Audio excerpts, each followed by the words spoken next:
Which film didn't need a sequel? I can give you guys a few examples of what movies, in my opinion, did not need sequels. Let's start it off. First example is Meet the Blacks 2. The first Meet the Blacks, I don't like at all. I've warmed up to it since 2016. I still don't like it, but I know some people who do like Meet the Blacks. Fine, we can agree to disagree. And I'm a fan of comedy. I'm a fan of Mike Epps and some people in this cast. But to do a sequel that's slightly better, but still not as funny, just proves that this was not worth it. The actors and filmmakers, they got paid for it, but as a comedy fan and as a horror fan, I wish this was better.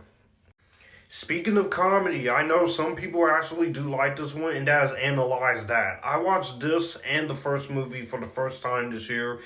The first movie was pretty good, but Analyze That is just a disappointing and lackluster sequel. And I hate saying that because I love Robert De Niro, I love Billy Crystal, and I like Harold Ramis as a director. May he rest in peace. And there's some funny moments here, and there's moments of potential. Unfortunately, it just didn't stick the landing as it should have. Let me get this off by saying you guys know how much I love the original Mean Girls. I think it's one of the best movies of the 2000s, one of my favorite comedies, one of my favorite teen comedies of all time, and it is one of my favorite movies of all time in my top 100s. And I think it's a classic.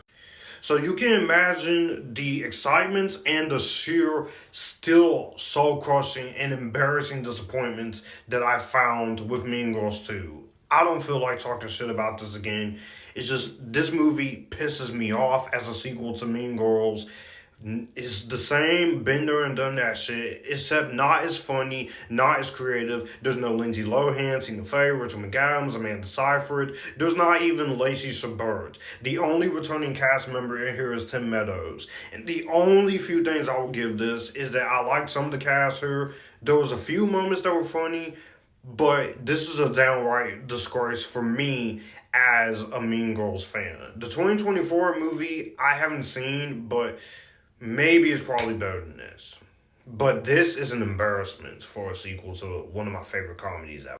And the last example is going to be Son of the Mask. I actually really liked this as a kid, but slowly over the years, this is a movie that I fell out of love with and I downright hate it for everything that goes wrong with the sequel. And not to mention, this went through some heavy studio interference. I feel bad for Jamie Kennedy and everyone in this cast.